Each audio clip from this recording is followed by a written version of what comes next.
దేవునికి స్తోత్రం. హల్లెలూయా. ఇది మీ అద్భుత సమయము అనే లైవ్ కార్యక్రమానికి మరొక్కసారి మిమ్మల్ని అందరినీ ప్రేమపూర్వకంగా ఎంతో సంతోషంగా ఆహ్వానిస్తున్నామండి. ఎలా ఉన్నారు? బాగున్నారా? ప్రతిరోజు ఈ వాక్యాల ద్వారా మిమ్మల్ని అందరినీ కలుసుకోవడానికి ప్రభువారు మాకు ఇస్తున్నటువంటి ఒక చక్కటి కృపను బట్టి ప్రభువు నేను ఎంతగానో స్తుతిస్తున్నాను. మరి ప్రతిరోజు ఒక క్రొత్త సందేశము మీకు మేము తెలియజేస్తున్నాము. ఒకవేళ మీరు ఈ రోజు వస్తున్నటువంటి వాక్యాలు కనుక వింటున్న వారైతే మరి నేను మీ అందరికీ కూడా కృతజ్ఞతలు తెలియజేస్తున్నానండి. మరి ప్రతిరోజు వాక్యాన్ని వినడము, దేవుని సహవాసంలో ఉండడము అనేది ఎంతో అది ఎంతో భాగ్యము. కొంతమంది ఒకరోజు చూస్తారు, తర్వాత ఇంకా వదిలేస్తారు. మరి కొంతమంది కొద్ది రోజులు కంటిన్యూ మళ్ళీ వదిలేస్తారు. మరి కొంతమంది ఆధ్యాత్మిక జీవితం అప్స్ అండ్ డౌన్స్గా ఉంటుంది, స్టేబుల్గా ఉండదు. కానీ కొందరు మరి వారు ఎవరితోనైనా కనెక్ట్ అయ్యారు అంటే, వారు ఎవరిదైనా వాక్యం వారికి నచ్చింది అంటే, మరి దేవుడు వారి ద్వారా మాట్లాడుతున్నారు అంటే తప్పకుండా మరి ఆ సహవాసాన్ని, ఆ ఫెలోషిప్ని అనేది విడిచిపెట్టరు. కాబట్టి మరి ఈ వాక్యాల ద్వారా మీరు నిజంగా బలపడుతుంటే, ఆధ్యాత్మికంగా మీరు ఏదైనా నేర్చుకుంటుంటే తప్పకుండా మరి కంటిన్యూ అవ్వండి ఈ యొక్క పరిచర్యలో. తద్వారా మీరు అనేకమైనటువంటి సంగతులు దేవునితో సహవాసంలో, మరి ప్రార్థన జీవితంలో, మీ ఆత్మలో మీరు ఎదుగుతారు, బలపడతారు. హల్లెలూయా. మరి ఈరోజు కూడా ఒక కొత్త సందేశము మన మధ్యలో ఉందండి. మరి ఇది ఒక ప్రవచనాత్మకమైనటువంటి సందేశము. ఒక ప్రవచనము గురించి మనము ఈరోజు మాట్లాడుకోబోతున్నాము. ఈ యొక్క ప్రవచనము యెషయా ప్రవక్త మరి యూదుల గురించి తెలియజేయడం జరిగింది. మరి యూదులు అందరూ కూడా చెరగొనిపోయారు. వాళ్ళు అన్య ప్రాంతాల్లో, అన్య దేశాల్లో చెరగొనిపోయారు. అయితే మరి వాళ్ళు ఆ యొక్క దేశాల్లో వారి అన్యుల మధ్యలో ఉంటున్నప్పుడు, ఆ శత్రువుల దగ్గర వాళ్ళు ఉంటున్నప్పుడు వాళ్ళు ఎంతో మరి బాధలు పడుతూ, మరి ఆ నరకవస్థ వాళ్ళు అనుభవిస్తూ, మరి తిండి తిప్పలు సరిగా లేక ఎన్నో మరి ఇబ్బందికరమైనటువంటి పరిస్థితులను యూదులు ఆ రోజుల్లో పొందుకున్నారు. మరి వారి యొక్క యెరూషలేము అనేటువంటి ఆ దేశం అంతా పాడు చేయబడింది, దోచుకొనబడింది. మరి ఆ యొక్క మందిరము దోచుకొనబడింది. అందులో ఉన్నటువంటి ఆ దేవునికి ఉపయోగించేటువంటి పాత్రలన్నీ కూడా దోచుకొనబడ్డాయి. మరి ఆ యెరూషలేము యొక్క ప్రాకారాలన్నీ కూడా కూల్చివేశారు. మరి ఎంతో విధ్వంసం అక్కడ జరిగింది. మరి భార్యలు, పిల్లలు, కుటుంబాలుగా చెరగొనిపోయారు చెరలోకి యూదులందరూ కూడా. మరి ఇది వారికి ఎంతో కూడా ఈ యొక్క పరిస్థితి వాళ్ళ యొక్క జీవితాలని ఎంతగానో కుదిపివేసింది. మరి ఆ సందర్భంలో దేవుని వద్ద నుండి ఒక వాక్కు యెషయాకు మరి ప్రత్యక్షమైంది. మరి ఆ వాక్కు ప్రకటిస్తూ యూదులకు మరి ఒక శుభవర్తమానాన్ని ఆయన ఆ రోజు ప్రకటించాడండి. మరి ఆ వాక్యం ఏంటో, ఏం ప్రవచనం అసలు యూదుల గురించి ఆయన చెప్పాడు అనేది మనం ఇప్పుడు చూద్దాము. యెషయా గ్రంథము 49వ అధ్యాయము 17, 18 వచనాలండి. యెషయా గ్రంథం 49వ అధ్యాయము 17, 18 వచనాలు. మీ దగ్గర బైబిల్స్ ఉంటే దయచేసి నాతో కలిసి ఈ యొక్క వాక్యాన్ని చదవమని కోరుకుంటున్నానండి. నీ కుమారులు త్వరపడుచున్నారు, నిన్ను నాశనం చేసి నిన్ను పాడు చేసిన వారు నీలో నుండి బయలు వెళ్ళుచున్నారు. కన్నులెత్తి నలుదిశలా చూడుము, వీరందరూ కూడుకొనుచు నీ వద్దకు వచ్చుచున్నారు. నువ్వు వీరందరినీ ఆభరణంగా ధరించుకుందువు, పెండ్లి కుమార్తె వడ్డాణము ధరించుకున్నట్లుగా నీవు వారిని అలంకారంగా ధరించుకుందువు. నా జీవము తోడని ప్రమాణము చేయుచున్నానని యెహోవా సెలవిచ్చుచున్నాడు. హల్లెలూయా. చూడండి, ఇక్కడ యూదుల గురించి ఒక ప్రవచనము యెషయా ప్రవక్త తెలియచేస్తున్నారండి. నీ కుమారులు త్వరపడుచున్నారు, నిన్ను నాశనం చేసి నిన్ను పాడు చేసిన వారు నీలో నుండి బయలు వెళ్ళుచున్నారు. హల్లెలూయా. మరి ఈ నీ కుమారులు త్వరపడుచున్నారు అనే మాట దేని గురించి చెప్పబడిందంటే, మరి యూదా జనాంగం అంతా కూడా చెదిరిపోయి చెరలోనికి వెళ్ళిపోయారండి. అయితే యెషయా ప్రవక్త ఇలాగ తెలియజేస్తున్నారు ఏంటంటే, తిరిగి మరలా నీ కుమారులందరూ కూడా తమ స్వదేశానికి రాబోతున్నారు. మరలా నీ దేశంలోనికి నీ కుమారులందరూ కూడా రాబోతున్నారు. పాడైపోయినటువంటి ఈ యొక్క ప్రాంతాన్ని, పాడైపోయినటువంటి ఈ దేశాన్ని, ఈ యొక్క మందిరాన్ని, ఆ ఒక్క ఎక్కడెక్కడైతే బీట్లు ఇచ్చిందో, ఎక్కడెక్కడైతే నగరం అంతా పాడైపోయిందో తిరిగి మరలా ఆ స్థలం అంతయు బాగు చేసుకున్నటకు, మందిరాన్ని పునర్నిర్మించుటకు నీ కుమారులు రావాలని త్వరపడుతున్నారు. నీ కుమారులు రాబోతున్నారు. ఏదైతే మరి యెరూషలేము ఒకానొక సమయంలో పోగొట్టుకుందో, ఏదైతే కోల్పోయిందో, ఆ కోల్పోయిన దానికి ప్రతిగా దేవుడు అంటున్నారు, యెహోవా దేవుడు చెప్తున్నారు, రెట్టింపుగా నేను మరలా ఇస్తాను. హల్లెలూయా. రెట్టింపుగా నేను నీకు మళ్ళా ఇస్తాను, రెస్టోర్ చేస్తాను. నేను ఏదైతే మరి నువ్వు పోగొట్టుకున్నావో దాన్ని నేను మళ్ళా నీకు పునర్నిర్మిస్తాను అని యెరూషలేముకు ఒక వాగ్దానాన్ని తెలియజేస్తున్నారు, ఒక ప్రవచనాన్ని చెప్తున్నారు. అంతేకాకుండా మరి ఇలా కూడా చెప్తున్నారు, నిన్ను నాశనం చేసి నిన్ను పాడు చేసిన వారు నీలో నుండి బయలు వెళ్ళిపోతున్నారు. హల్లెలూయా. దేవునికే సమస్త మహిమ ఘనత కలుగును గాక. మరి ఈ మాట నాకు బాగా నచ్చిందండి. మరి ఈ అనుభవము ఎవరికైనా అయ్యున్నప్పుడే వాళ్ళకి ఆ మనస్సుకి ఇది హత్తుకుంటుందని నేను నమ్ముచున్నాను. మరి చాలాసార్లు నేను ఈ వాక్యాన్ని ఒక విశ్వాసిగా ఉన్నప్పటి నుండి ఎన్నో మార్లు మరి బైబిల్ చదువుకుంటున్న, బైబిల్ 1 ఇయర్లో బైబిల్ కంప్లీట్ చేయాలని అప్పుడు మేము అనుకునే వాళ్ళం, ఒక గురిగా పెట్టుకొని చదువుకునే వాళ్ళం, నేను నా భర్త. మరి సంవత్సరంలో కనీసము ఒక్కసారైనా ముగించే వాళ్ళము. అప్పుడు యెషయా గ్రంథం చదివే వాళ్ళం కంప్లీట్గా. మరి అంతేకాకుండా అడపాదడపా కూడా మరి ఎప్పుడైనా ఒకసారి ఈ యొక్క యెషయా గ్రంథము వస్తున్నప్పుడు దాన్ని ఖచ్చితంగా చదివే వాళ్ళము. ప్రాముఖ్యంగా ఈ 49వ అధ్యాయము ఎక్కువగా చదివే వాళ్ళమండి మేము. ఎందుకో మరి ఇందులో ఉన్నటువంటి ప్రతి వాగ్దానము మరి మాతో మాట్లాడుతున్నట్టుగా, మాకు అది రిలేటెడ్గా ఉన్నట్టుగా చాలా అనిపించేది. కాబట్టి ఎప్పుడు మనసు బాగోకపోయినా, నేను కొంచెం డిప్రెస్గా ఉన్నా, నాకు మనసు అంతా కలవరంగా ఉన్నా, నా ప్రశ్నలకి ఏదైనా సమాధానం దొరకకపోయినా వెంటనే నేను యెషయా 49వ అధ్యాయమే చదువుకుంటాను ఎప్పుడు. నాకు చాలా ఇష్టం బైబిల్లో అన్ని అధ్యాయాల్లోకంతా ఈ 49వ అధ్యాయం అంటే చాలా ఇష్టం నాకు. 49, 60, తర్వాత 55 గొడ్రాల పిల్లలు కననిదాన ఆ అధ్యాయము, ఈ 3 అధ్యాయాలు అంటే నాకు చాలా ఇష్టం అండి. ఇవన్నీ కూడా మరి మా జీవితాల్లో ఎంతో రిలేటెడ్గా ఉన్నటువంటి వాక్యాలు, చాలా మరి ఓదార్పుగా, ఆదరణగా, అవి మాకెంతో నెమ్మదిని ఇస్తున్నట్టుగా అనిపిస్తుంది. మరి మీలో ఎంతమంది ఈ యొక్క అధ్యాయాన్ని తరచుగా చదువుతారో మరి కమెంట్ చేయండి. నాకైతే చాలా ఇష్టము.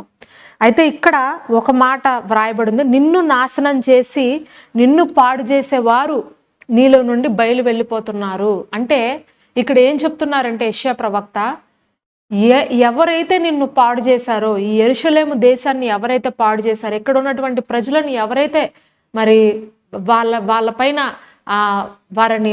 వారిని చంపి అత్యాచారం చేసి వాళ్ళపైన వారి యొక్క వస్తువులను దోచుకొని వారి కుటుంబాల్ని చెరలోనికి పోయినటువంటి వారి యొక్క ప్రదేశాలను పాడు చేసి వారి యొక్క ఇళ్లను ధ్వంసం చేసి ఎవరైతే చేశారో వాళ్ళందరూ నీ నుండి బయటికి వెళ్ళిపోతున్నారు. హల్లెలూయా. వారందరూ కూడా ఈ దేశాన్ని విడిచి వెళ్ళిపోతున్నారు. నీ కుమారులందరూ కూడా త్వరపడి ఇక్కడికి వస్తున్నారు. వాళ్ళు వచ్చి ఆ ఒక ప్రాంతం అంతా తిరిగి మరలా కట్టబోతున్నారు అని చెప్తున్నారండి. వీళ్ళందరూ ఎప్పుడైతే నీ దగ్గరకు వస్తారో వీళ్ళందరినీ కూడా నువ్వు ఒక వడ్డాణం వలె, ఏంటంటే నడుముకున్నటువంటి వడ్డాణం వలె నువ్వు వాళ్ళని, నీ కుమారులందరినీ నువ్వు అలంకరించుకుంటావు, నువ్వు చక్కగా వాళ్ళని చూపిస్తావు అని యెరూషలేము గురించి, యూదా ప్రజల గురించి యెషయా ప్రవక్త మరి తెలియజేస్తున్నారు. మరి ఇక్కడ వరకు బాగుంది, చాలా బాగుంది సిస్టర్. మరి మేము మా సామాన్య భాషలో మేము ఎట్లా అర్థం చేసుకోవాలండి ఈ ప్రవచనాన్ని? మరి మనకేంటండి దీని ద్వారా మన జీవితంలో ఏమి రిలేట్ చేసుకోవాలి దీని గురించి అని మీరు అడుగుతారేమో. చూడండి, కొన్నిసార్లు మన జీవితాల్లో కూడా కొంతమంది వ్యక్తులు మనల్ని నాశనం చేసేవారు, మనల్ని పాడు చేసేవారు, మనల్ని ఇబ్బంది పెట్టేవారు. తర్వాత మనము కొంతమందిని వీళ్ళు నా వాళ్ళు, వీళ్ళు నాకు సంబంధించిన వారు అని మనం కొంతమందిని అనుకుంటాం, అవునా అండి? లేకపోతే కొంతమంది వ్యక్తులను నమ్మి మరి వారికి మన యొక్క బాధ్యతలు కావచ్చు, మరి కొన్ని కొన్ని రెస్పాన్సిబిలిటీస్ మనం అప్పగిస్తుంటాం. అయితే అంత బాగుంది, అన్నీ బాగున్నాయి, అన్నీ సరిగా వెళ్తున్నాయి అని అనుకున్నటువంటి సమయంలో ఉన్నట్టుండి మరి ఆ వ్యక్తులు మారిపోయి, మనకే రివర్స్ అయిపోయి, మనకే యాంటీ అయిపోయి, మన నుంచి దూరంగా వెళ్ళిపోతుంటారు. ఎంతమందికి ఈ అనుభవం జరిగింది? ఎంతమందికి ఇలాంటివి పరిస్థితులు మీరు ఎదుర్కొన్నారు? ఒకవేళ ఉంటే కమెంట్ చేయండి. నేను కూడా ఇలాంటి పరిస్థితిని చూసానండి అని చెప్పి. మరి కొంతమంది జీవితాల్లో ఇవి ఖచ్చితంగా జరుగుతాయండి. మన మన ఎదుగుదల చూడకూడదని, మనం బాగుంటే చూడకూడదని, మన కుటుంబము చక్కగా ఎదుగుతుంటే చూడలేక, మన పండంటి కాపురంలో మరి చిచ్చులు పెట్టి, కలవరాలు పెట్టి, భార్యాభర్తల్ని విడగొట్టేవారు కొంతమంది ఉంటారండి. మరి తల్లిదండ్రులకి, పిల్లలకి మధ్యలో ఉన్నటువంటి సఖ్యతను విడగొట్టేవారు కొంతమంది ఉంటారు. మరి వ్యాపారాల్లో చక్కగా వ్యాపారం చేసుకుంటున్న సందర్భాల్లో ఉన్న పాటున మరి ఆ వ్యాపారము లాభాల్లోకి వెళ్తున్నప్పుడు మరి ఇద్దరు స్నేహితులు కలిసో లేకపోతే ఇద్దరు అన్నదమ్ములు కలిసో మరి ఆ వ్యాపారం పెట్టుకుంటున్నప్పుడు, ఆ వ్యాపారం నడిపిస్తున్నప్పుడు మధ్యలో ఎవరో ఒకళ్ళు వచ్చి దూరి వాళ్ళిద్దరి మధ్యలో మరి చిచ్చులు పెట్టి, గొడవలు పెట్టి ఆ వ్యాపారం మొత్తం అస్తవ్యస్తం అయిపోయేలాగా చేసేస్తారు. ఆ వ్యాపారాన్ని ఎదగనివ్వరు. ఆ వ్యాపారాన్ని మరి ముందుకి సాగనివ్వరు. హల్లెలూయా! మరి వారి యొక్క జీవితాలన్నీ కూడా చెల్లాచెదురైపోతాయి. అన్నిటికన్నా ప్రాముఖ్యంగా మరి సేవల్లో అండి, పరిచర్యల్లో కొంతమంది ఉంటారు. మరి పాస్టర్ గారి దగ్గర చక్కగా ఉంటూ మరి చక్కగా వస్తున్నారు, మందిరానికి వస్తున్నారు, అన్నీ బాగున్నాయి. మరి వీళ్ళు విశ్వాసంలో ఎదుగుతున్నారు, వీళ్ళు అన్నీ నేర్చుకుంటున్నారు, ఆధ్యాత్మికంగా బలపడుతున్నారు అని చెప్పి పాస్టర్ గారు ఏవో ఒక బాధ్యతలు అప్పగించడమో, ఏదో ఒకటి చేయడమో, వాళ్ళని నమ్మి ఏదో ఒక కార్యాన్ని అప్పగించడమో చేసినప్పుడు ఉన్న పాటున అవన్నీ విడిచిపెట్టి మరి వాళ్ళు వెళ్ళిపోతుంటారు. వాళ్ళు వెళ్ళడమే కాకుండా వాళ్ళకి రిలేటెడ్‌గా ఉన్నటువంటి ఇంకొన్ని కుటుంబాలను కూడా తీసుకెళ్ళిపోతుంటారు ఆ పరిచర్య నుంచి. మరి నేను వేరేగా సంఘాన్ని పెట్టేస్తాను. నాకు ఈ పాస్టర్ గారి దగ్గర అంతగా నేనేం నేర్చుకోలేకపోతున్నాను. ఆయన ఆయన చెప్పేటువంటి విషయాలు కానీ అన్నీ మరి మాకు అంతకన్నా ఎక్కువ జ్ఞానం ఉంది ఆయన చెప్పేదానికన్నా కూడా. కాబట్టి మేమే సంఘం పెట్టుకుంటాం. మేమే మరి మా అంతట మేమే గ్యాదరింగ్స్ చేస్తాం. గ్యాదర్ అవుతాం అందరం కలిసి. సో మీరు అక్కర్లా, మీ సహవాసం అక్కర్లా, ఏది అవసరంలా మాకు మేమే చేసుకుంటామని చెప్పి కొన్ని సంఘాల్లో మరి కొంతమంది విశ్వాసుల్ని పక్కకు తీసుకెళ్ళిపోయి వాళ్ళే సంఘాలు పెట్టుకొని మరి ఈ చక్కగా ఎదుగుతున్నటువంటి ఈ సంఘ కాపరిని మరి చక్కగా ఉన్నటువంటి ఆ సంఘాలని చెదరగొట్టేటువంటి కొన్ని గుంట నక్కలు కూడా ఉంటాయండి కొన్ని సంఘాల్లో, కొన్ని పరిచర్యలో. అవునండి, నిజము. ఒకవేళ ఇది మీకు ఆశ్చర్యంగా ఉండొచ్చేమో కానీ ఒక సేవకులుగా మేము ఇట్లాంటి పరిస్థితులను కూడా మేము చూసాం. హల్లెలూయా! మరి ఇలాంటి వ్యక్తులు ఉంటారు. మనల్ని పాడు చేసి, మనల్ని నాశనం చేసేవారు. మన మన యొక్క మన యొక్క ఎదుగుదల చూడలేని వారు, మనం మంచిగా వెళ్తుంటే చూసి తట్టుకోలేని వాళ్ళు మరి కొంతమంది ఉంటారు. వాళ్ళు ఏం చేస్తారంటే, వాళ్ళు ఎదగరు, మనల్ని ఎదగనివ్వరు. వాళ్ళు బాగుపడరు, మనల్ని బాగుపడనివ్వరు. వాళ్ళు ప్రార్థన చేసుకోరు, మనల్ని ప్రార్థన చేయనివ్వరు. వాళ్ళు మందిరానికి వెళ్ళరు, మనల్ని మందిరానికి వెళ్ళనివ్వరు. వాళ్ళు ఉపవాసం ఉండరు, మనల్ని ఉపవాసం ఉండనివ్వరు. మరి వాళ్ళు పరిచర్యలో ఏ పని చెయ్యరు, మనల్ని చేయనివ్వరు. ఒక భార్యకి సేవా పిలుపు ఉంటుంది, భర్తకి ఉండదు. ఉండనప్పుడు ఆ భర్త ఏం చేయాలి? సరే నాకు లేదు, నా భార్యకుంది, నేను ప్రోత్సహిద్దాము నా భార్యని, లేదా నా భర్తను నేను ప్రోత్సహిద్దాము. వెళ్ళండి, వెళ్ళే వారిని పంపండి అని దేవుని వాక్యము సెలవిస్తుంది. వెళ్ళగలిగితే మనం వెళ్ళాలి, వెళ్ళలేకపోతే వెళ్ళే వారిని మనం పంపాలి. అది దేవుని యొక్క పద్ధతి. కానీ కొన్ని ఇళ్లలో ఎలాగుంటదంటే వాళ్ళు చేస్తున్నటువంటి భార్యలను, భర్తలను వెనక్కి లాగేస్తుంటారు. హల్లెలూయా! సో మరి ఇలాంటి వాళ్ళ వల్ల మనము కొన్నిసార్లు డిప్రెషన్‌లోకి వెళ్ళిపోవాల్సి వస్తది. నిరాశలోనికి, కృంగుదలలోనికి. ఏంటి నా జీవితం ఇలా అయిపోయింది? ఏంటి నా బ్రతుకు ఇలాగైపోయింది? మరి ఈ యొక్క వ్యక్తిని నేను ఇంత చక్కగా నమ్మానే, ఇంతగా మరి నేను ప్రేమించానే, ఇలా ఉన్న పాటున వెళ్ళిపోయాడేంటి నా జీవితంలో నుండి? ఉన్న పాటున నాకు దూరం అయిపోయాడేంటి? అని చెప్పి కొంతమంది బాధపడుతుంటారు. ఇక్కడ దేవుని వాక్యం అదే సెలవిస్తున్నాను. నిన్ను పాడు చేసి నిన్ను నాశనం చేసేవారు నీలో నుండి బయటికి వెళ్ళిపోతున్నారు. దీనిని గురించి మీరు చింతించొద్దండి. దీనిని గురించి మీరు దయచేసి నిరాశ చెందొద్దు, జడియొద్దు, భయపడొద్దు. అయ్యో! నాకే ఎందుకు ఇలా జరిగింది? అయ్యో! నా జీవితానికే ఎందుకు ఇలాంటి కష్టం వచ్చి పడింది? నేనే తప్పు చేశానా? నేనేం పాపం చేశాను? అని చెప్పి మీరు చింతించొద్దు ప్రియమైన సహోదరి, సహోదరుడా. ప్రభు చెప్తున్నారు, ఏదైతే నీ జీవితంలో ఇప్పుడు జరుగుతుందో, ఏదైతే నీ లైఫ్‌లో ఆ ఒక పరిస్థితులు నీకు అన్ని విభిన్నంగా ఇప్పుడు వెళ్ళిపోతున్నాయో, అవన్నీ కూడా నీ మేలు కొరకే. అర్థమవుతుందండి? అవన్నీ కూడా ఎవరి కోసమంటండి? మన మేలు కొరకంటండి.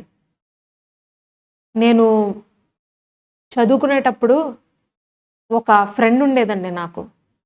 అయితే ఆమె ఒక వ్యక్తిని చాలా బాగా ఇష్టపడింది. మరి అతన్ని ప్రేమించింది. మరి అతన్నే వివాహం చేసుకోవాలని అనుకుంది. ఎంతో పిచ్చిగా అతన్ని ప్రేమించింది. మరి మేము అతన్ని చూసాము. అతని యొక్క అతని యొక్క మనస్తత్వం గాని, అతని యొక్క ప్రవర్తన కానీ ఏది కూడా మాకంత మంచిగా అనిపియలేదు. అయితే 1, 2 సార్లు మరి ఆమెకు చెప్పి చూసాం. "నీకు సెట్ గాడు. నీకు కరెక్ట్ కాదు. వదిలిపెట్టు.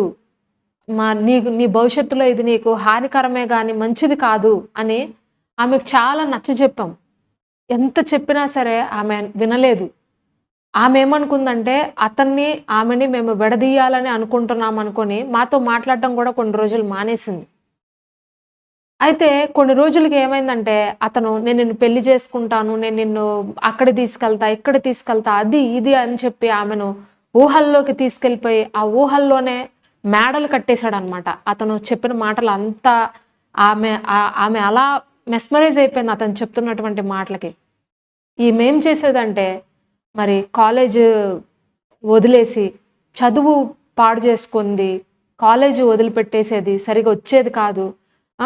మరి తన యొక్క మంచి యవ్వన కాలంలో మరి తను ఏదైతే ఆ గోల్స్ రీచ్ అవ్వాలని అనుకుంటదో, అవన్నీ కూడా పక్కన పట్టేసి, అతనినే ఎక్కువగా ఫోకస్ చేసి, అతని మీదే తను ఎక్కువగా దృష్టిని పెట్టి, మరి 24 అవర్స్ ఇంకా తన గురించే ఆలోచన, తన గురించే ధ్యాస. మరి తిన్నా, తాగుతున్నా మరి ఏం చేస్తున్నా సరే అతని యొక్క మాటలే ఎక్కువగా మరి ఆమెలో ఉండిపోయినాయండి. మరి ప్రేమికులంటే అట్లాగే ఉంటారు గదండీ! ప్రేమికులు వారి యొక్క మనస్తత్వము అలాగే ఉంటది గదా! సో, నేచురల్ అది. ఆమె కూడా అలాగే ఉంది. అయితే కొన్ని రోజులు పోయిన తర్వాత ఏమైందంటే, అతను సడెన్‌గా ఒకరోజు ఈమెతో ఒక మాట చెప్పాడు. "నేను వివాహం చేసుకోబోతున్నాను. నాకు పెళ్లి కుదిరింది.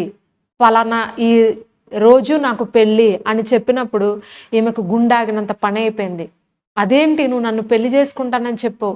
ఇంతవరకు మరి నాతో నువ్వు ఉన్నావు. నాతో చక్కగా మూవ్ అయ్యావు. అన్నీ మరి ఎన్నో అనుకున్నాం మన భవిష్యత్తులో అది చేద్దాం, ఇది చేద్దామని. ఇదేంటి ఇప్పుడు సడెన్‌గా ఉన్న పాటన ఇలాంటి నిర్ణయం తీసుకున్నావు?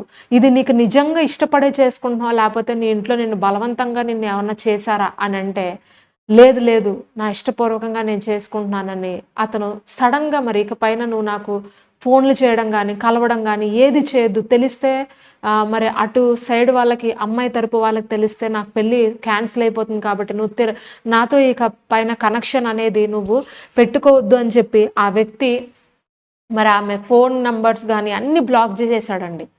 అయితే మరి ఇంకా ఈమె చాలా బాధపడింది. చాలా వేదన చెందింది. మరి ఒక నెల రోజుల పాటు కంటిన్యూస్‌గా ఆమె వెళ్ళడము, అతని దగ్గర నిలబడి అతన్ని బతిమలాడడం ఇవన్నీ చేసింది.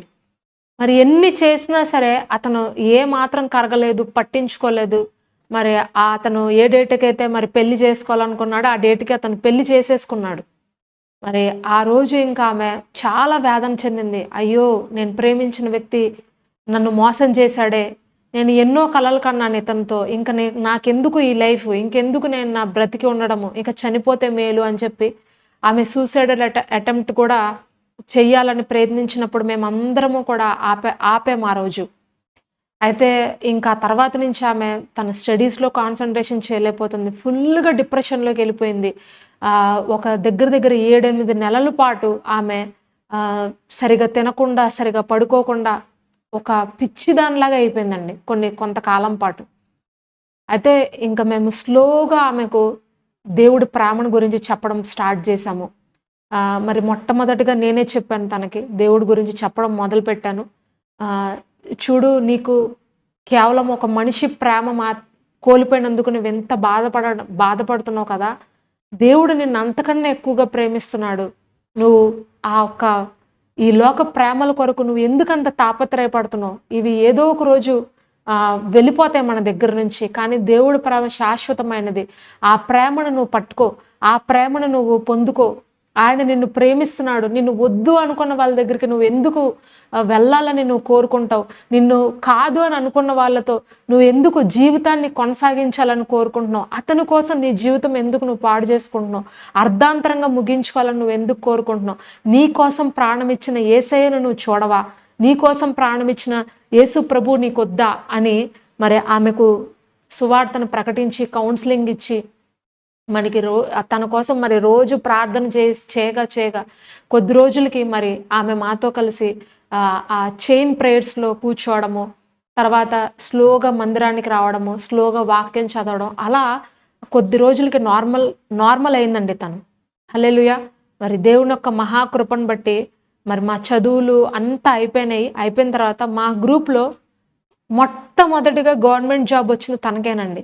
మేమందరము తనతో పాటే చదువుకున్నాం. తనతో పాటే మరి అందరం వచ్చాం కానీ, మా అందరికన్నా మొట్టమొదటిగా గవర్నమెంట్ జాబ్ తనకే సంపాదించుకుంది.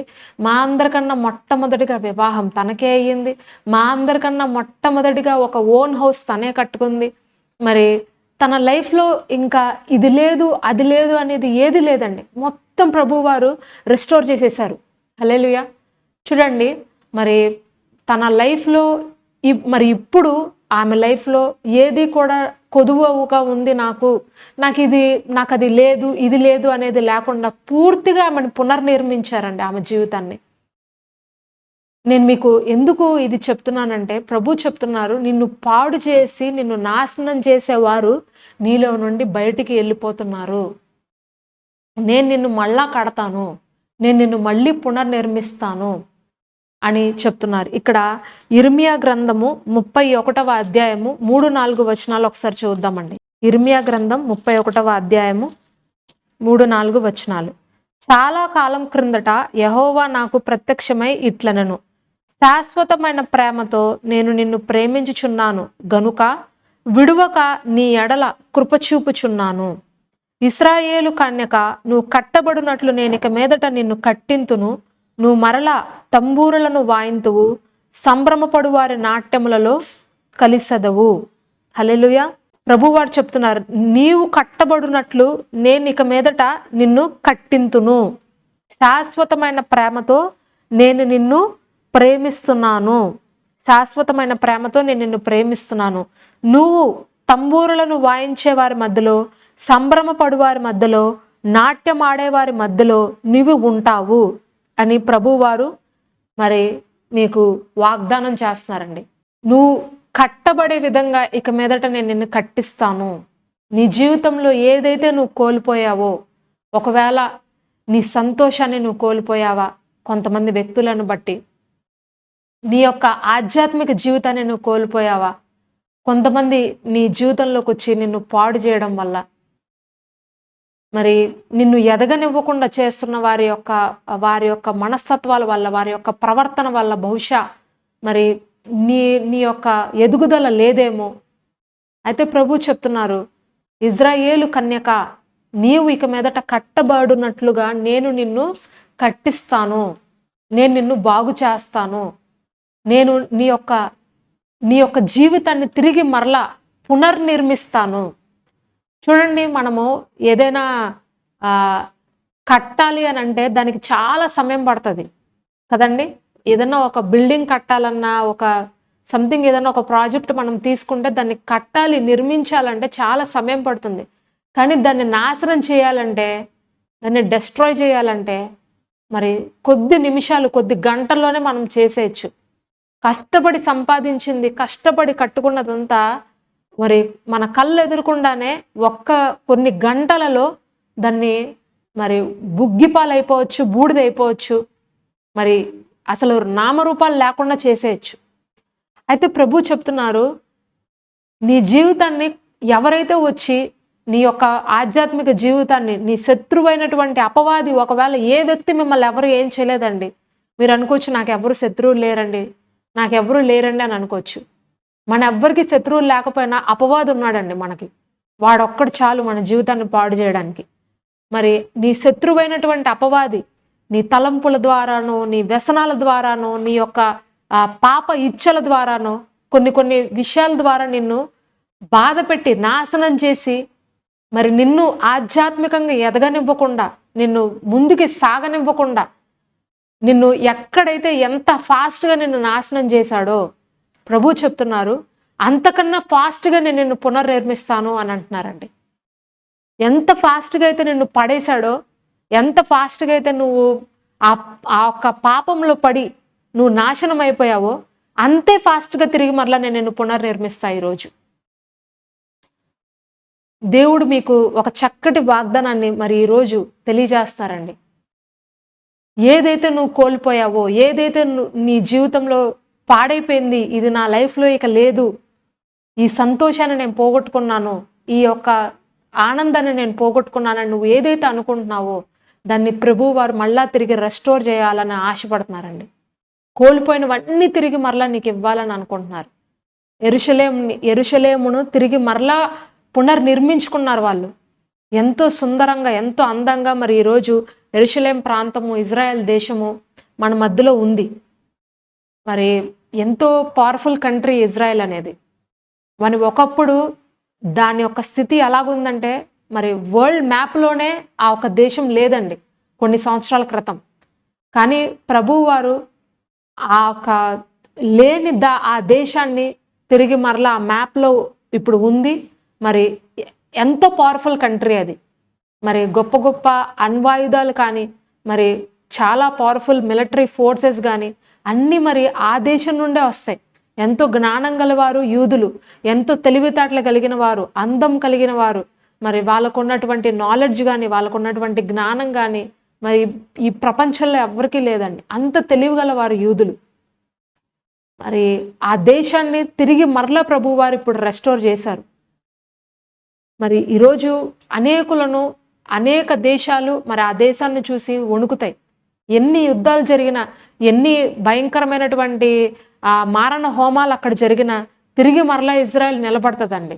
తిరిగి మరలా పుంజుకుంటుంది. అంత శక్తి ఉంది ఇజ్రాయెల్లో. కానీ దేవుని రాకడ వచ్చినప్పుడు ఏది నిలబడదు, ఇజ్రాయెల్ నిలబడదు, ఏది నిలబడదులేండి. కానీ ప్రస్తుతము అది మరి ఎంతో శక్తివంతమైనటువంటి దేశము. ఎన్నో దేశాలు దాని మీద దాడి చేస్తున్నా, దాన్ని పాడు చేయాలని ఎంతమంది కోరుకున్నా దాని పక్షాన ప్రభువారు నిలబడి ఉన్నారు. దాని యొక్క వెనక దేవుని యొక్క హస్తం ఉంది.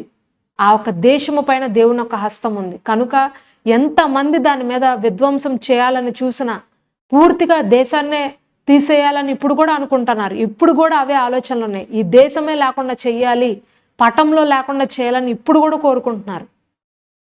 ఎన్ని ప్రయత్నాలు చేస్తున్నా సరే ప్రభు వారి యొక్క హస్తము ఆ యొక్క దేశం పైన ఉండడం వల్ల, ఆయన చేసినటువంటి నిబంధనలు ఉండడం వల్ల ఆ దేశం ఇంకా నిలబడి ఉందంటే అది కేవలం దేవుని యొక్క మహాకృప అండి. హల్లెలూయా.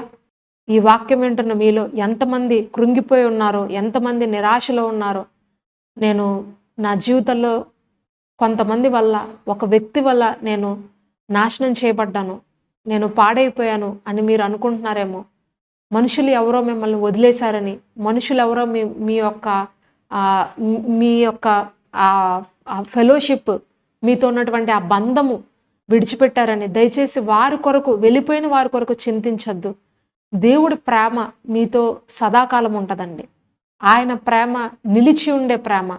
మనము మరణము వచ్చేంత వరకు కూడా ఆయన మనతోనే ఉండే దేవుడు. మరి తల్లి విడిచిన, తండ్రి విడిచిన, భర్త విడిచిన, భార్య విడిచిన దేవుని ప్రేమ మనల్ని విడువదు, ఎడబాయదు. ఈ లోకంలో మరి ఉన్నటువంటి ప్రేమలు, ఎన్ని ప్రేమలు మన జీవితంలో ఉన్నప్పటికీ మరి దేవుని ప్రేమ అగాపే ప్రేమ. ఆయన ప్రేమ నుండి మరి మనలను ఎడబాపేది ఈ లోకంలో ఏదీ లేదండి. బహుశా మీ భర్త మిమ్మల్ని విడిచిపెట్టి వెళ్ళిపోయి ఉండొచ్చు, మీ భార్య మిమ్మల్ని విడిచిపెట్టి వెళ్ళిపోయి ఉండొచ్చు. మిమ్మల్ని అర్ధాంతరంగా విడిచిపెట్టి వెళ్ళిపోయి ఉండొచ్చు. కానీ ప్రభు చెప్తున్నారు, నేను నీకు తోడుగా ఉన్నాను. తిరిగి మరలా నేను నిన్ను రెస్టోర్ చేస్తాను. నీ ప్రేయసి వెళ్ళిపోయిందని, నీ ప్రేమికుడు నిన్ను వదిలి వెళ్ళిపోయాడని, నీ జీవితం ఇక్కడితోనే ముగిసిపోయిందని నువ్వు అనుకోవద్దు. ఇదిగో నీ ప్రాకారంలో నా అరచేతిలో నేను చెక్కుకొని ఉన్నాను. తల్లి నిన్ను మరిచిపోవచ్చేమో గాని నేను నిన్ను మరువను, నేను నిన్ను విడువజాలను. నీ కుమారులందరూ త్వరపడుతున్నారు, నీ కుమార్తెలందరూ త్వరపడుతున్నారు. వీరందరూ కూడుకొని వచ్చి నిన్ను హత్తుకుంటారు. ఒకళ్ళు వెళ్ళిపోయారని నువ్వు ఈరోజు నువ్వు బాధపడుతున్నావు, కానీ అంతకన్నా నిన్ను ప్రేమించే వాళ్ళు అనేకులు నీ జీవితంలోకి వస్తారు అని ప్రభు ఈరోజు మీకు వాగ్దానం చేస్తున్నారండి. అది మీకు చాలదా? అది మీకు ఆశీర్వాదం కాదా? మిమ్మల్ని ప్రేమించిన వాళ్ళు, మిమ్మల్ని వద్దు అనుకునే వాళ్ళు, మిమ్మల్ని కాదు అని అనుకునే వాళ్ళ కొరకు మీరు ఎంత వెంపర్లాడినా సరే మీరు వాళ్ళని సంపాదించుకోలేరు. కానీ మిమ్మల్ని ప్రేమించే వాళ్ళు, మిమ్మల్ని కట్టేవాళ్ళు, మిమ్మల్ని బాగు చేసేవాళ్ళు, తిరిగి మరలా మీ యొక్క శ్రేయస్సు కోరుకునే వాళ్ళని ప్రభు పంపిస్తానంటున్నారు మీ జీవితంలోనికి. దానిని బట్టి సంతోషించండి, దానిని బట్టి ఉల్లసించండి. ఇజ్రాయేలు కన్యక, నువ్వు మరలా కట్టబడినట్లు నేను ఇక మీదట నేను కట్టింతును అని దేవుని వాక్యం సెలవిస్తుంది. మేము ఈ ఊరిలోకి వచ్చిన తర్వాత, మరి మందిరము ప్రారంభించిన తర్వాత ఒక ఫ్యామిలీ మా దగ్గరికి వచ్చారండి. మొట్టమొదటిగా ఒక ఫ్యామిలీ వచ్చారు. వాళ్ళే వచ్చారు మొట్టమొదటిగా మా దగ్గరికి. వాళ్ళు వస్తూ ఇంకొన్ని కుటుంబాలను కూడా తీసుకొచ్చారు వాళ్ళు. మేము చాలా సంతోషించాము. మేము ఇక్కడ మందిరం కట్టిన తర్వాత ఎవరుంటారో ఏంటో అని కొంత మేము వేదన చెందినప్పుడు వాళ్ళు అలా రావడం మాకెంతో సంతోషాన్ని, ఊరటని ఇచ్చింది. అయితే ఆ ఒక్క కుటుంబము చక్కగా ఎదుగుతున్నారు, దేవుణ్ణిలో ఎదుగుతున్నారు. మరి ఏమైందో తెలియదు, ఉన్నట్టుండి ఏం జరిగిందో తెలియదు. వారు వాక్యం చేత ఏదైనా వాళ్ళు ప్రేరేపించబడ్డారేమో, వాళ్ళు ఏదైనా నొచ్చుకున్నారేమో, నాకు అర్థం కాలేదు. కానీ సడన్గా వాళ్ళు రావడం మానేశారండి. సడన్గా ఒక ఫ్యామిలీ అనేది డిస్కంటిన్యూ అయిపోయింది, చర్చికి రావడం మానేశారు. వాళ్ళ దగ్గర నుండి ఫోన్స్ కానీ ఏది లేదు, మాకు మొత్తము బంద్ అయిపోయినాయి. తర్వాత మేము చాలా ఎంక్వైరీ చేసాము, వాళ్ళ దగ్గర ఉన్నటువంటి కొన్ని కుటుంబాలతో మాట్లాడాము. ఎన్ని చేసినా సరే తిరిగి మరలా వాళ్ళు మా దగ్గరికి ఇంకా రాకపోగా వాళ్ళు ఏం చేశారు తెలుసా? కొన్ని కుటుంబాలు మా దగ్గరకు వచ్చి ఇక్కడ బలపడుతున్నటువంటి ఇంకొన్ని కుటుంబాలని వాళ్ళు ఇక్కడికి రానివ్వకుండా ఆపేశారు. ఇక్కడికి ఈ ఫెలోషిప్లో ఉండకుండా, ఈ సేవలో ఉండకుండా వాళ్ళని తీసుకెళ్ళిపోయారు. మేము ఇప్పుడు చాలా బాధపడ్డాం. లిటరల్గా అయితే ఇంకా సేవ వద్దు, ఇంకా వెళ్ళిపోదాము, ఇంకా చాలు, ఈ మోసం తట్టుకోలేకపోతున్నాము, ఈ యొక్క ద్రోహం తట్టుకోలేకపోతున్నాము, ఇంత కష్టపడి చేశాము, ఇంతగా వీళ్ళ వెనకాల వెళ్ళి వీరి యొక్క బాగోగులు చూసాము, వీళ్ళ కష్టంలో ఉన్నప్పుడు వెళ్ళాము, వీళ్ళ దుఃఖంలో ఉన్నప్పుడు వెళ్ళాము, వీళ్ళ సంతోషంలో మనం పాలుభాగస్థలం అయ్యాము, వీళ్ళ పిల్లల కొరకు ప్రార్థించాము, అనారోగ్యాలు వచ్చినప్పుడు వెళ్ళాము, హాస్పిటల్స్లో ఉన్నప్పుడు వెళ్ళాము, ఇంత చేసాం. ఇవన్నీ ఎలా మర్చిపోయారు? ఎలా వీళ్ళకి ఆ అన్యాయం చెయ్యాలన్నటువంటి మనస్సు ఎలాగొచ్చింది? సరే వీళ్ళు పోయారు, ఇంకొన్ని కుటుంబాలు, మంచిగా ఉన్న కుటుంబాలను ఎందుకు పాడు చేశారు అనే వేదన ఇంకొంచెం ఎక్కువైపోయిందండి మాకు. అయితే ఆ ఒక్క వేదన, ఆ బాధలో చాలా రోజులు ప్రభుతో నేను పెనుగులాడాను. ఎందుకు ప్రభువా ఇలా జరిగింది, ఎందుకు ప్రభువా ఇలా జరిగింది అని అన్నప్పుడు యెషయా గ్రంథం 49వ అధ్యాయము అప్పుడు నేను చదివానండి. గత 4-5 నెలల క్రితము చదువుతున్నప్పుడు కరెక్ట్గా ప్రభువారు ఈ మాటతోనే నాతో మాట్లాడారు. నిన్ను నాశనం చేసి నిన్ను పాడు చేసేవారు నీలో నుండి బయటికి వెళ్ళిపోయారు అని చెప్పారు. ఆ మాట నన్ను చాలా హత్తుకుంది. ఆ మాట ఆ రోజు నేను ఇంకా చాలా సంతోషించాను. నువ్వు కన్నులెత్తి నలుదిశలా చూడు, నీ కుమార్తెలు వస్తున్నారు, వాళ్ళని నువ్వు వడ్డాణం వల్ల ధరించుకుంటావు, నువ్వు వాళ్ళని అలంకరించుకుంటావు, పోయిన వారి కొరకు నువ్వు బాధపడద్దు, వాళ్ళని గురించి నువ్వు వేదన చెందొద్దు, కానీ రాబోతున్న కుటుంబాల కొరకు, రాబోచున్నటువంటి వారి కొరకు నువ్వు దేవుణ్ణి స్తుతించు అని చెప్పారండి. ప్రభువారిని నేను అదే రీతిగా సంతోషమైనటువంటి హృదయంతో స్తుతిస్తూ దేవుని దగ్గర కనిపెట్టినప్పుడు మరి వాళ్ళు ఎన్ని కుటుంబాలనైతే వాళ్ళు తీసుకెళ్ళిపోయారో అంతకి మరి డబల్‌గా ప్రభువారు మళ్ళా ఇంకొన్ని కొత్త కుటుంబాలను పంపించారండి మా దగ్గరికి. హల్లెలూయా! మరి ప్రభు నామానికే మహిమ ఘనత కలుగును గాక. వాళ్ళనుకున్నారు, వీళ్ళకింక మేము తప్ప ఎవ్వరు లేరులే. వీళ్ళకి మేము తప్ప ఇంక ఆధారం లేదులే. మేమే వీళ్ళకి అన్నీ అన్నట్లుగా వాళ్ళు అనుకున్నారు కానీ, ప్రభువారు మరి దేవునికి సమస్తం సాధ్యమే కదండీ! మనిషి యొక్క ఆలోచనలు కేవలం ఆ యొక్క ప్రస్తుత పరిస్థితులను బట్టే మారతాయేమో కానీ, ఇలా ఉంటే ఇలాగుంటది, ఇలా ఉంటే ఇలాగుంటదని అనుకుంటారు కానీ, దేవుని యొక్క ఆలోచనలు, దేవుని యొక్క మనస్సు అనేది చాలా ఉన్నతంగా ఉంటుంది. అది మన యొక్క ఊహకు కూడా అందదు. మనిషి అనుకుంటాడు, ఈ వ్యక్తిని నేను ఎలా నాశనం చేసి ఇతన్ని పాడు చేయాలి, ఇతని సేవను పాడు చేయాలి, ఇతని పరిచర్యను పాడు చేయాలని అతను అనుకుంటాడు. కానీ ప్రభు యొక్క ఉద్దేశాలు మరింత ఉన్నతంగా ఉంటాయి. పోయిన వాళ్ళకి మరి పోయిన వాళ్ళకి ప్రతిగా దేవుడు ఇంకా కొత్త కుటుంబాలను పంపించాడు. మరి మా కోసం ప్రార్థించే వాళ్ళని, మరి ఈ సంఘ అభివృద్ధి కొరకు మరి ప్రార్థించే వాళ్ళని, ఈ సంఘ ఉన్నతి కొరకు ప్రార్థించాలని ప్రభు మాకు అనుగ్రహించారు దేవుడి నామంలో. హల్లెలూయా! సో మరి అప్పుడు నాకు అర్థమైంది, దేవుడు సేవలో అన్నీ చూపిస్తున్నాడండి. ప్రతిదీ చూపిస్తున్నాడు. మోసం అంటే ఏంటి? ద్రోహం అంటే ఏంటి? నమ్మించి మోసం చేసే వాళ్ళు ఎట్లా ఉంటారు? ఎవరితో ఎలాగుండాలి? ప్రతిదీ మరి నేర్చుకుంటున్నాం మేమిక్కడ. ఇది సేవకులకి అయితే ఏమి కొత్త కాదు. ఇలాంటివి ఎన్నో జరుగుతాయి. కానీ ఒక విశ్వాసిగా మీరు ఈ వాక్యం వింటుంటే చెప్తున్నారు, ప్రభు మీతోనే మాట్లాడుతున్నారు. జరిగిపోయిన విషయాల కోసం, జరిగిపోయిన వాటి కోసము నువ్వు చింతించొద్దు. నువ్వు దిగులు చెందొద్దు. నువ్వు ఏదైతే పోగొట్టుకున్నావో, ఏదైతే నీ లైఫ్‌లో డెస్ట్రాయ్ అయిపోయిందో, తిరిగి మరలా నేను వాటన్నిటిని రీబిల్డ్ చేస్తాను. తిరిగి మరలా వాటిని రెస్టోర్ చేస్తాను. మరి మోసం మనకే కాదండి, ప్రభువైన యేసుక్రీస్తు వారికి కూడా జరిగింది. యూదా ఇస్కరియోతు గురించి ప్రభువారు ఒక మాట చెప్తారండి. యోహాను సువార్త 14వ అధ్యాయము 18వ వచనంలో ఇలాగ రాయబడి ఉందండి. ఒక్కసారి చూద్దాము. ఈ వాక్యం చూసి నేను ముగిస్తాను. యోహాను సువార్త 13వ అధ్యాయము 18వ వచనం. మిమ్మును అందరి గురించి నేను చెప్పలేదు, నేను ఏర్పరచుకొనిన వారిని ఎరుగుదును గాని నాతో కూడా భోజనం చేయవాడు నాకు విరోధంగా తన మడమనెత్తును అను లేఖనం నెరవేరుటకై ఈలాగు జరుగును. చూడండి, ఇక్కడ వ్రాయబడింది, నాతో కూడా భోజనం చేసేవాడు నాకు విరోధంగా తన మడమనెత్తును. ప్రభువారికి కూడా విరోధంగా లేచినటువంటి యూదా ఇస్కరియోతు ఉన్నాడండి. తనతో పాటే తిరిగి మరి తనతో పాటే తిరిగి తనతో పాటే మరి ఆయనతో పాటే ఉంటూ ఆయనతో పాటే భోజనం చేస్తూ అనేక అద్భుతాలను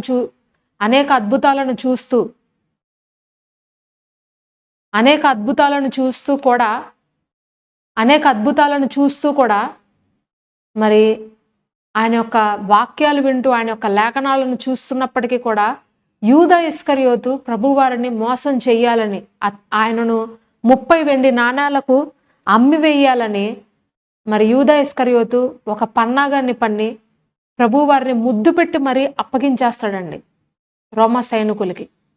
నాతో పాటు భోజనం చేసేవాడే నాకు విరోధంగా తన మడమనెత్తుతాడు అనే లేఖన నెరవేర్పు కొరకే ఇది జరిగింది అని ప్రభు చెప్తున్నారు. బహుశా మనమైతే మన యొక్క ఆ ఈగో హట్ అయిపోతుంది. మనము చాలా ఎమోషనల్గా ఫీల్ అవుతాము ఇలాంటివి జరిగినప్పుడు. ఇంకా ఇది వద్దు, ఇలాంటివి వద్దు అని మనం అనుకుంటాం. కానీ ప్రభువారు ఆ ఒక్క ద్రోహాన్ని కూడా, ఆ విరోధాన్ని కూడా ఆయన చాలా తండ్రి చిత్తంగా దాన్ని స్వీకరించారండి. అది క్రీస్తు ప్రేమకు ఒక నిదర్శనము. నా జీవితంలో ఇలా జరగాలి, ఈ యొక్క సమయంలో ఇది తండ్రి చిత్తమై ఉన్నది, దీనిని నేను స్వీకరించాలి, దీనిని నేను తాగాలి అని ఆయన దానిని మరి స్వీకరించాడు. ఆయన ఆ యూదా ఇస్కరియోతు వెళ్ళిపోయాడు. కానీ ప్రభు ఎంత గొప్ప అద్భుతం చేశారంటే ఆ తర్వాత యూదా ఇస్కరియోతు వెళ్ళిపోతాడు. నాకు వద్దు ప్రభు, వద్దు, ఈయన నేను అమ్మేద్దాము అని చెప్పి వెళ్ళిపోతాడు. కానీ ఆ తర్వాత ప్రభువారు పునరుద్ధానమై తిరిగి వచ్చిన తర్వాత తన 12 మంది శిష్యులను ఆయన ఎంతో బలపరుస్తాడండి. ఒక్క శిష్యుడు పోతే ప్రతిగా మరి ఈ భూలోకం అందంతటా కూడా ప్రకటించేటువంటి బలమైన శిష్యుల్ని ప్రభువారు తయారు చేశారు. మరి ఆ రోజు ఆ యూదా ఇస్కరియోతు ద్వారా ఎంతోమంది మరి ఆయన చేసినటువంటి ఆ పనికి భయభ్రాంతులకు గురైపోయారు మిగిలిన శిష్యులు కూడా. వాళ్ళు కూడా చెదిరిపోయారు కొంత సమయానికి. ప్రభువారిని సిలువకు అప్పగించేటప్పటికి ఎవ్వరూ లేరు ఆయనతో పాటు. ఒక్క యోహాను ఒక్కడే ఆ సిలువ దగ్గరికి వెళ్ళి అక్కడ నుంచుంటాడు తప్పితే మిగిలిన వాళ్ళందరూ వెళ్ళిపోతారు. భయపడిపోతారు ఆయన చేసిన పనికి. మరి ఆ ఫెలోషిప్, ఆ ఒక్క మధ్యలో దేవునికి శిష్యులకి మధ్యలో ఉన్నటువంటి ఆ అనుబంధము మొత్తం పోతుంది యూదా చేసిన పని వల్ల. కానీ ప్రభువారు తిరిగి మరలా పునరుద్ధానుడై వచ్చిన తర్వాత తన శిష్యులందరినీ బలపరుచుకుంటాడు. ఆ ఒక్క 12 మంది శిష్యులతో పాటు మరి అనేక మంది, కొన్ని వందల మంది శిష్యులు మరి ఆ రోజుల్లో ఆ ఆది అపోస్తుల సంఘంలో ఒక్కొక్కళ్ళు కూడుకున్నారంట. ఒక్క శిష్యుడు పోతే ప్రభువారు అనేక మంది శిష్యుల్ని తయారు చేశారండి ఆయన వెళ్ళిపోయిన తర్వాత. ఈరోజు ఒక్కళ్ళు మీ జీవితంలో నుంచి వెళ్ళిపోయినందుకు, లేదా కొంతమంది వ్యక్తులు మీ జీవితంలో నుంచి వెళ్ళిపోయినందుకు అస్సలు బాధపడకండి, వారిని గురించి చింతించకండి. లేదా మీ యొక్క సాతానుడు మీ పైన చేసినటువంటి ఆ దాడిని బట్టి నేను నాశనం అయిపోయాను, నాకున్నటువంటి ఫోన్ ఎడిక్షన్ వల్ల, నాకున్నటువంటి ఈ యొక్క త్రాగుబోతనం వల్ల, ఈ యొక్క వ్యభిచారం వల్ల, ఈ జూదం వల్ల నన్ను నేను నాశనం చేసుకున్నాను అని మరి ఈరోజు మీరు బాధపడుతున్నారేమో. ప్రభు చెప్తున్నారు, అవన్నీ నేను నీలో నుంచి బయటికి పంపించేస్తాను. ఆ వ్యసనాలన్నీ కూడా నేను నిన్ను బయటికి పంపించేస్తాను. నేను తిరిగి మరలా నిన్ను కడతాను. మునుపటి కన్నా కూడా ఇంకా ఎక్కువగా నేను నిన్ను కడతాను, రిస్టోర్ చేస్తాను. మునుపు నీకు కొంచెమే ఉందేమో నీ జీవితంలో, కొద్దిగానే ఉందేమో నీ ఆస్తి, కొద్దిగానే ఉందేమో నీ సంతోషము. కానీ ఇప్పుడు ఈ రెస్టోరేషన్లో ఇచ్చేటువంటి ఆ సమృద్ధి కావచ్చు, ఆశీర్వాదం కావచ్చు, మునుపటి కన్నా కూడా మరింతగా విస్తారంగా చేయబడుతుందంటండి. హల్లెలూయా. మరి ఇదే యెషయా 49వ అధ్యాయంలో మీరు ఇంకా కిందకెళ్తే వాక్యాల్లో రాయబడి ఉంటుంది. ఆ ప్రజలందరూ అంటే యెరూషలేముకి వచ్చిన తర్వాత వాళ్ళు అంటారంట, ఈ స్థలం మాకు సరిపోవట్లేదు, మాకు ఇరుగ్గా ఉంది, ఇంకా విశాలమైన స్థలము కావాలి అని అడుగుతారంటండి. నీ జీవితంలోకి వచ్చే సమృద్ధి ఎలాగుంటుందంటే, నువ్వు తినగా, నువ్వు అనుభవించగా, ఇంకా మిగిలేంతగా ప్రభువారు నిన్ను ఆశీర్వదిస్తాను అని ఈరోజు చెప్తున్నారు. ఏదైతే నువ్వు కోల్పోయావో దానికి ప్రతిగా ఇంకా రెండంతలుగా నువ్వు ఆశీర్వాదాన్ని పొందుకొని, నువ్వు అనుభవించగా, నువ్వు దానిని నువ్వు పోషించబడగా, ఇంకా అనేకులను నువ్వు పోషించే స్టేజ్కి ప్రభువారు నిన్ను, అటువంటి ఒక గొప్ప అభిషేకాన్ని ఈరోజు నీకు ప్రభువారు రిలీజ్ చేయబోతున్నారు. అందుకనే యోహాను సువార్తలో 15వ అధ్యాయంలో వ్రాయబడి ఉంటుంది, నువ్వు మరింతగా ఫలించినట్లు నీలో ఉన్నటువంటి ఫలింపని ప్రతి తీగను నేను తీసి పారవేస్తున్నాను అంటున్నారండి. ఫలించనివి ఏవైతే మన జీవితంలో ఉండిపోయినాయో, ఫలించని ఆ లక్షణాలు కావచ్చు, ఆ వ్యక్తిత్వం కావచ్చు మన జీవితంలో ఉండిపోయిందో అవన్నీ కూడా తీసి పడేస్తాను నేను ఇక మీదట. నువ్వు మరింతగా ఫలించే విధంగా నేను నిన్ను కడతాను. మీరు వెళ్ళి ఫలించుటకు, మీ ఫలము నిలిచి ఉండటకు నేను మిమ్మల్ని ఏర్పరచుకొని ఉన్నాను అని ప్రభు చెప్తున్నారండి. కాబట్టి ప్రియమైన సోదరి సోదరులారా, దేవుని వాక్యాన్ని పట్టుకోండి, దేవుడిని ప్రేమించండి, ఆయన ఆజ్ఞలను ప్రేమించండి, ఆయన కట్టడలను గైకొనండి, ఆయన విధులను గైకొనండి, ఆయన మార్గంలో నడవండి. ఆయన తప్ప ఈ లోకంలో మనల్ని నిస్వార్థంగా ప్రేమించేవారు ఈ లోకంలో ఎవరూ లేరు. తల్లి అయినా, తండ్రి అయినా, భార్య అయినా, భర్త అయినా, అన్నదమ్ములైనా, అక్క చెల్లెళ్ళైనా ఏదో ఒక రోజు మన జీవితంలో నుండి వాళ్ళు ఆ నీడ ఎలా గతించిపోతుందో కొంతకాలం ఉండి అలా గతించిపోతారండి. ఆ ఒక కాలము ఉంటుంది కదా, ఆ చిగురు వేసే కాలము, ఆ కొంచెం కాలమే ఉంటుంది. తర్వాత ఆ ఆకు తిరిగి మరలా రాలిపోతుంది. ఆకు రాలిపోయినట్టు రాలిపోతారు, మనుషులు ఉండరు మనతో పాటు శాశ్వతంగా. మరి అటువంటి వారి కొరకు, అటువంటి వారి యొక్క మనస్తత్వం కొరకు, వాళ్ళు చేసిన దాని కొరకు వాళ్ళపైన హోప్స్ పెట్టుకుంటూ మరి ఏదో జరిగిపోయింది, ఇలా అయ్యింది, అలా అయిందని బాధపడద్దు. కానీ దేవుని కోసము మనము పరిగెత్తినప్పుడు, ఆయన కార్యాల కోసం మనం పరిగెత్తినప్పుడు మిగిలినవన్నీ మన జీవితంలో మన వెంట వస్తాయండి. దేవుని రాజ్యమును, ఆయన నీతిని మీరు మొదట వెతకండి, మిగిలినవన్నీ మీకు వస్తాయి అని ప్రభు చెప్తున్నారు. కాబట్టి ఆయన రాజ్యము, ఆయన నీతిని మొదట వెతకండి. నేను నాశనం అయిపోయాను, పాడైపోయానని బాధపడకుండా దేవుని దగ్గర మీ జీవితాన్ని సబ్మిట్ చేసుకోండి. ఆయన పాదాల దగ్గర మీ జీవితాన్ని సమర్పించుకోనండి. పాడైపోయిన దాన్ని కంటే కూడా మరింత ఎక్కువగా మీ లైఫ్‌ని ఆయన తిరిగి మరలా కట్టగలడు. ఆయన మిమ్మల్ని కట్టగల సమర్థుడండి. హల్లెలూయా!